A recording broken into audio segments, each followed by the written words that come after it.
Stone breathing. I stand before Colosseum, not as a ruin, but as a book with pages the wind still turns.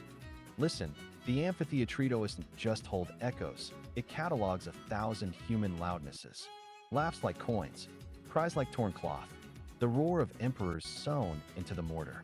Imagine footsteps, sand and armor, and the hush that followed. Each footstep a sentence in a story nobody finished. Close your eyes for a second. Hear the river of people, traders with sunburned necks, a child selling figs, an old man who remembers when the seats were new.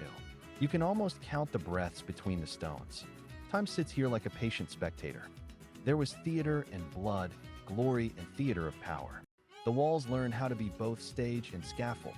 They kept secrets, the names of lost gladiators, the quiet bargains of gladiators turned legends, the cheap prayers whispered into cracks by lovers who would never meet again. Now tourists move like migrating seasons, phones like flocks of moths. But beneath the selfie sparkle, the stone still remembers the ritual of being watched. It is a ledger of ambition, how empires build shapes to catch an audience, then crumble into the very applause they once commanded. So when you walk its arches, walk lightly.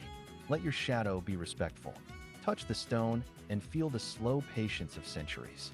Ask it a question about courage, cruelty, or how beauty survives when everything else is gone, and listen for the answer that comes back in wind and dust. End on this. Monuments are not only for remembering the loudest moments, but for teaching us how softly to listen.